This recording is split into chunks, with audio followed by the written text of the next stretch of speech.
forced to watch her siblings eat entire dinners while she sat there and was fed nothing. Poor Elisa was forced to eat her own waste by her mother. Her head was used as a mop to clean the floor, and her hair was then chopped off. Due to the trauma she was enduring over the course of months, Elisa developed a condition where she began to tear out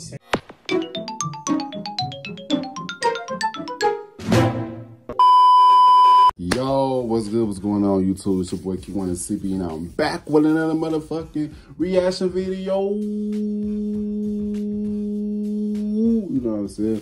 Today's one, what's we got into 6-year-old single out by her own mother as neighbors listen. The story of Elisa Izquierdo.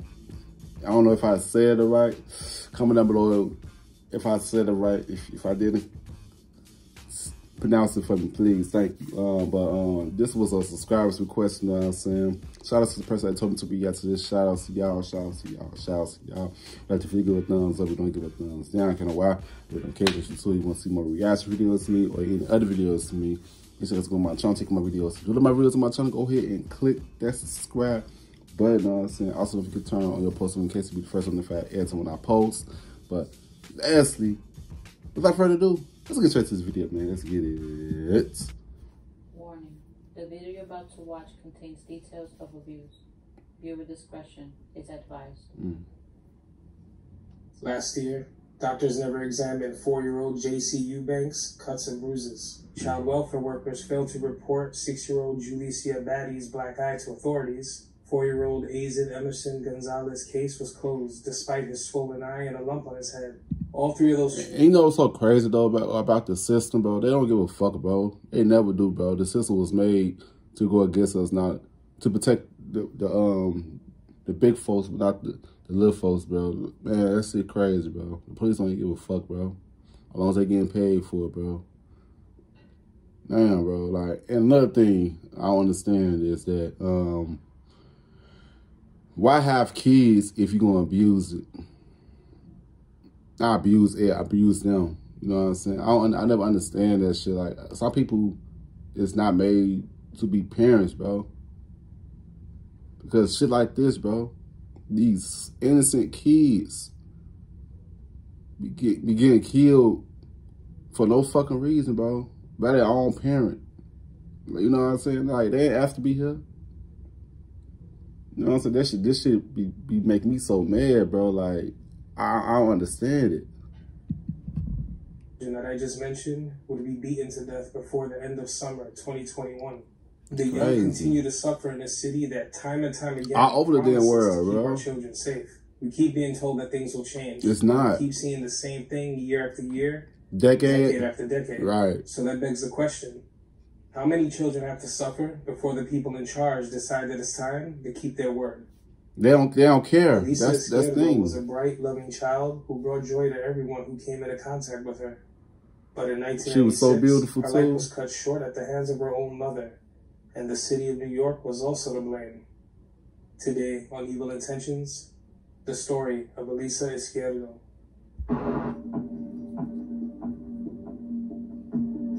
Junior, oh my God, man, I remember Junior, bro.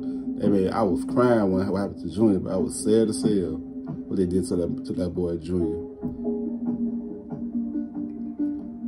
The story of Elisa Izquierdo. Before. Elisa Izquierdo was born on February 11th, 1989, in the Manhattan section. So she was in her 30s. She was born to Cuban native Gustavo Izquierdo and Awilda Lopez, a Puerto Rican woman from Brooklyn, New York.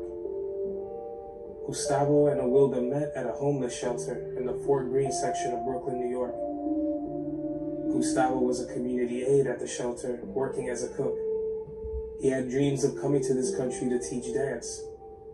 Awilda had an ongoing drug problem and was a resident of the shelter when they met in 1987. They got to know each other and began a relationship. 2 years later, they were welcoming a baby girl into the world. But Elisa's first few moments of life would show obvious signs that the baby was born addicted to cocaine due to her mother's heavy drug abuse. Wow. Custody was immediately given to her father, who suddenly found himself feeling like a fish out of water. He had a brand new baby girl and didn't know the first thing about how to be a father. Gustavo wanted to be the greatest father he could be and put all his efforts into the task. If baby Elisa was in distress, Gustavo was there to make sure she was okay. If she was teething or running a fever, he would make phone calls to people like his co-worker, Cynthia Nuldro, who would advise him of the best steps to take. Gustavo had a lot of questions, but the people around him had no problem assisting. We helped him with formula, we showed him how to change diapers, comb her hair. He caught on fire. He loved that little girl. Yeah, so what happened to the father? You know what I'm saying? Like, damn, bro. Hope nothing happened to the father, bro. If he, man, bro, I want to know what the hell happened to him. Gustavo took parenting classes at the YWCA and began to settle into his new role as a dad, and he loved every minute of it. He worked long hours at the shelter, earning nearly $1,700 a month to take care of Elisa. Damn. While working, he would leave Elisa with close friends he trusted, or sometimes he brought her to work with him. When Elisa turned 1, Gustavo enrolled her at the YWCA's Montessori preschool. He made it his mission to send Elisa to school dressed well and with her hair always neatly parted and braided. See, that's a good father role right there, bro. That's good fathers. But I love to hear about good fathers, you know what I'm saying? They always say, especially from blacks and Latino, they always say we be the worst fathers. But they be the best ones, for real, for real. You know what I'm saying? Especially men with their daughters, especially their daughters. Men don't play about their daughters, bro. And the mothers don't play about their sons, you know what I'm saying? I don't know. It's a pattern, because I see that a lot. Like, a lot of mothers don't play about their sons, a lot of fathers don't play about their daughters. You know what I'm saying? I see that a lot, bro. I can see that her dad didn't play about her. I mean, she made sure that she was good, you know what I'm saying? Man, I bet he was devastated what happened to his baby girl, bro. In her new dresses every morning and send her off to school where she was truly adored. Everyone from the teachers to the principal found themselves drawn to her radiant aura. Elisa was treated like a princess and nobody had an issue with that. The beautiful little girl was the center of attention in her father's entire world. While raising Elisa, Gustavo wanted to spoil her, and they had a long list of great times they shared. He would take her to the movies, to the circus, buy her toys, whatever she wanted. Nothing was good enough for his baby girl. Man. When Elisa turned 4, he rented out the best banquet hall he could find and had it adorned with chandeliers and decorations, celebrating Elisa's baptism into the Catholic Church. She was his life. He would always say Elisa was his princess, said Mary Crespo, a close friend of Gustavo's. Things were really as good as they can get. Nothing felt better to Gustavo than sharing that bond and caring for his beloved Elisa. But in 1991, Awilda, Elisa's mother, would petition the courts for unsupervised visitation with her daughter because she was trying to get her life together. Social workers had determined that Miss Lopez was a changed woman and her drug use was no longer an issue. Awilda also made it a point to attend parenting classes through Project Chance, a federally funded parenting program for the poor. Here, she met the program's organizer, Bart O'Connor, who stated Awilda seemed to love her children beyond belief. She had moments where she fell back into her old habits with drugs, but she would again fix herself up and get straight. He would vouch for her in court and say she was ready to be the parent Elisa needed. The home was always clean, her children were well behaved, and they saw this as a sign that things were good in the home. Elisa would spend the weekends with her mother at her Lower Manhattan apartment. Y'all know what's so crazy though? Well, I'm just thinking about watching this shit. Drugs, they put drugs in our neighborhoods to destroy us, bro. It's like, as I'm hearing the story, it's like the mother did it. Since she trying to do that to her daughter. I think it was the drugs that made her do that shit, bro. That's why I say that they put drugs in the blacks and Latinos community just to destroy us, bro. Like, if you go into the white neighborhoods, it's not no drugs and this shit over there, bro. It's all, they got all the good shit in white neighborhoods. But you could go to, like, the blacks and Latinos, neighborhoods, there always be some bad shit going on, bro. Like, damn, y'all wonder why? Because we the chosen ones of this earth, bro. And they know that shit, bro. That's why they put all the bad shit in our neighborhoods before we could destroy ourselves. You know what I'm saying? But this shit is crazy, bro. This shit is crazy, bro. The judge probably made her do that shit to her own daughter, bro, not her. Cause she said, apparently he said she wanted to change her life around. You know what I'm saying? But she fell back to her bad habits. Man, this shit is crazy. This shit is tragic. Watch the video. At the time, Awilda was married to a maintenance worker by the name of Carlos Lopez, who she married in 1991. They had several children together, Taisha, Carlos, and Rafael Lopez. She also had 2 other children, Rubencito and Casey. Their relationship was anything but stable. Carlos had done time in prison for stabbing Awilda 17 times with a pocket knife, right in front of Elisa. By 1992, during these weekend visits, it became apparent that Elisa was being abused. She would arrive back in her father's care with fresh bruises and behaving unlike her usual fun and loving self. I've been going crazy. Y'all know what the fuck I be going crazy about here, my motherfucking child? But I will go nuts. I swear to God, who the fuck put their fucking hands on my motherfucking child? It's wait for to die. You know what I'm saying? Like, oh no. Oh no, I would be going nuts. I'm sorry. Those recalls how the little girl would throw up and even refuse to enter bathrooms. She refused to play with other children, which was unlike her, and she always had new marks on her body. Crazy. Awilda was constantly falling back into her old ways, seeking the comforts of crack cocaine and abandoning her children. Gustavo petitioned to end these weekend visits once he saw what was going on, and he was granted custody once again. Sometime after Gustavo caught wind of how his daughter was being treated, he would fall behind on tuition payments to the Montessori school for Elisa. The school was so very fond of Elisa that they referred her situation to Prince Michael of Greece. He was a benefactor of the Montessori school. He cleared Gustavo's $1,000 debt with the school, and in 1993, he offered to pay Elisa's school tuition all through college. She would have been attending the prestigious Brooklyn Friends School.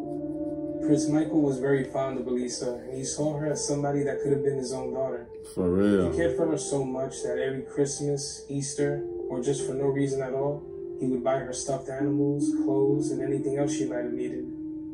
Elisa would respond to this as a princess would, with thank you notes and pictures that she would draw him to show her gratitude. Oh, such a sweet little girl, man. In 1994, Elisa took the screening exams necessary to be accepted into the Brooklyn Friends School.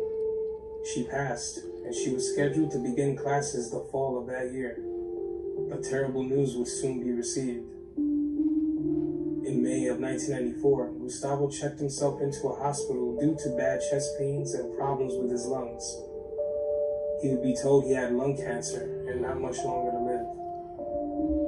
Oh, wow. I knew it.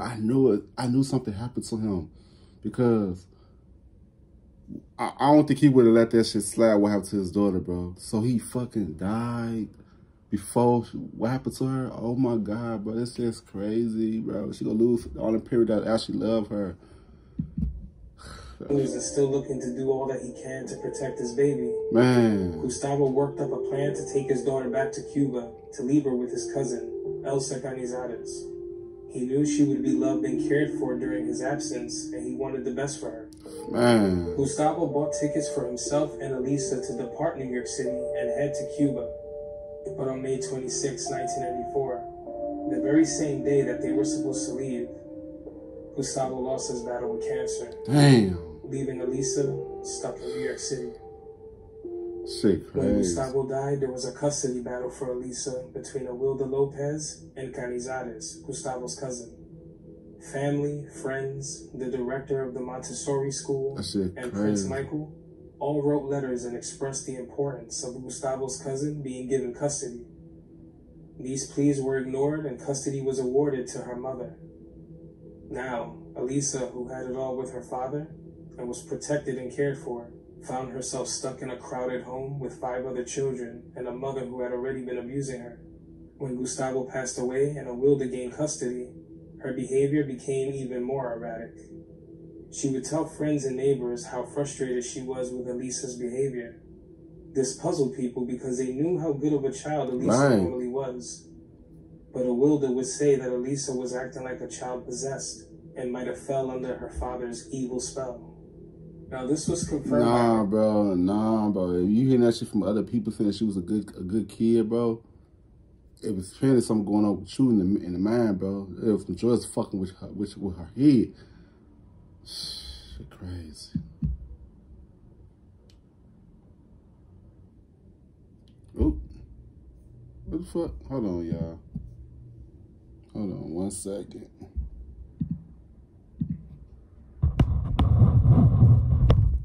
Let me do something real quick. 1 second, y'all. Hold on.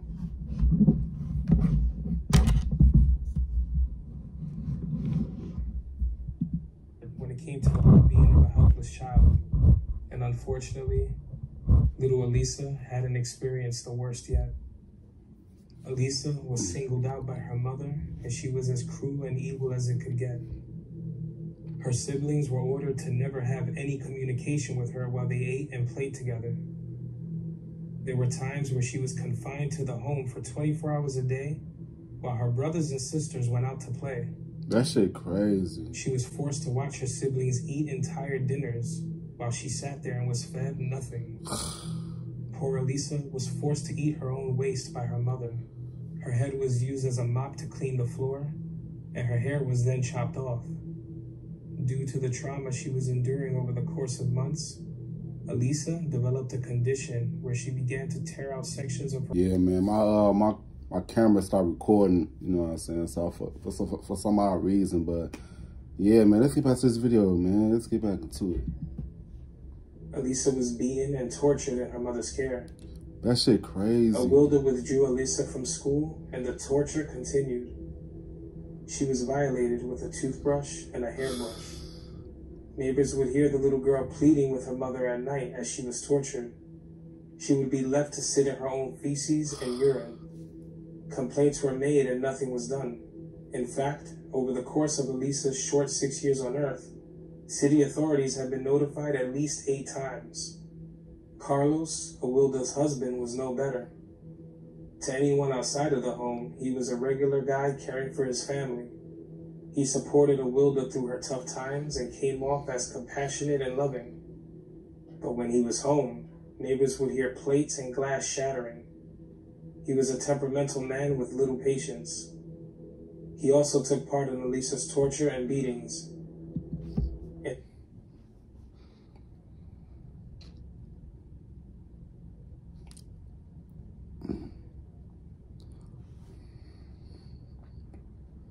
Y'all know, y'all know what the fuck I would have did, bro? I don't give a fuck. If I hate kids, a fucking child getting abused and they pleading, bro, I'm calling the fucking police, bro. I'm gonna take this shit in my own fucking hands. Like, I don't condone child abuse, bro. I don't condone that shit, bro. And they also, I know she hold this bitch riding in fucking hell, bro. And her boyfriend who did this shit to her, bro. But this shit is crazy as fuck. A sweet, innocent baby girl, bro. You beat this girl to death just because of what her father did. Because she so-called developed some shit from her father. You a dumb bitch. You dumb. I hope she's suffering. I hope she hunting her ass right now. You know what I'm saying? I don't give a fuck. This shit pisses me out, bro. In 1995, he would be sentenced to 3 years in prison for slamming Elisa's head against a wall repeatedly when she was 5. Elisa would often cry and plead for her father, asking where he had gone. She thought her father had abandoned her. Her mother would scream at her any time she mentioned her father, telling her he wasn't coming back because he was dead. One night in November of 1995, Elisa Izquierdo's suffering finally came to an end in the most tragic of ways. Awilda Lopez slammed Elisa's head into a cement wall at full force. Her head had been slammed so hard that her brain hemorrhaged. Bitch. One of her sisters recalls the sadistic phone call that Awilda made to her. She told me that Elisa was like retarded on the bed, not eating or drinking or going to the bathroom. I said, "Take her to the hospital, and I'll take care of your other kids." She responded that she would think about it after she finished doing the dishes. The next day, she invited a neighbor to inspect Elisa's cold body, and to his horror, he knew that this little girl was gone. He observed what turned out to be brain fluid flowing from the little girl's nose. He pleaded with Awilda for 2 hours to call the police. She refused. He called the cops himself, and as soon as he did, Awilda attempted to go to the roof and jump off to end her life. Dumb but bitch. she was restrained from doing so. Dumb bitch. Officers told reporters now you want to fucking kill. Now you want to fucking kill yourself over the shit you did, bitch.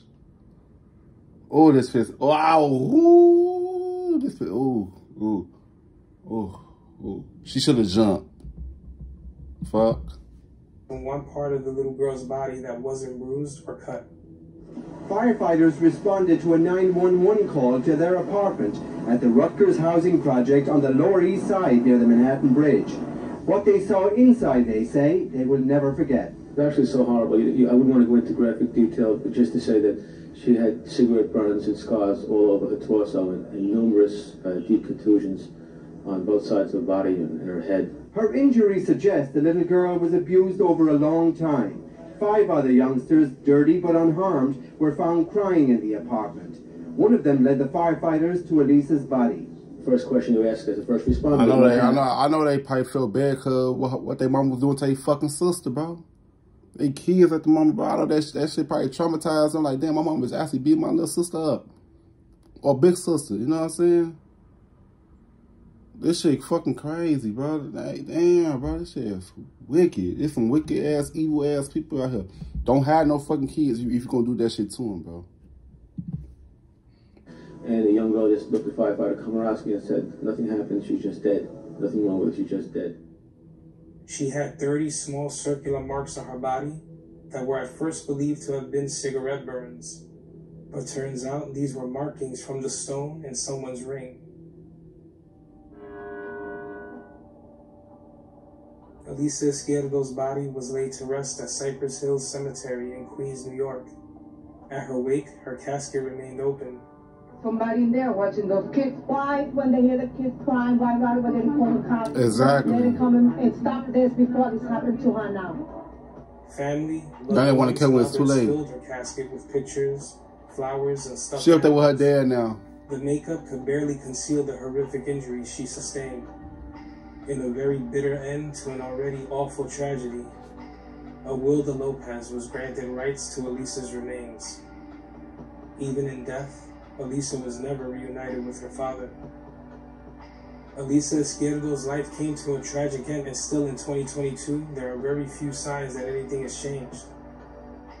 From Daytwan Bennett to Lisa Steinberg to Nick's Mary Brown, the torture of innocent children in this city make it clear that a bigger issue isn't being addressed. It's not, bro. How many more kids have to have their lives reduced to a few forgotten news articles? Reverend Gianni Augustinelli told mourners that Elisa was not killed only by the hand of a sick individual, but by the impotence of silence of many, by the neglect of child welfare institutions, and the moral mediocrity that has intoxicated our neighborhoods.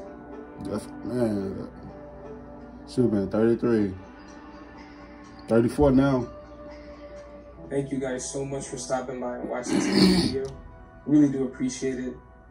Elisa Izquierdo's case is truly heartbreaking to me because her case felt like the one that was supposed to change everything. Yes. Even down to Mayor Giuliani and everybody who was in charge at the time, dismantling the child welfare system and creating it from the ground up again out here to ensure the safety of these children. But in the year 2022, you see that a lot of this is still happening, yes. And it feels like in a lot of ways, it's only gotten worse.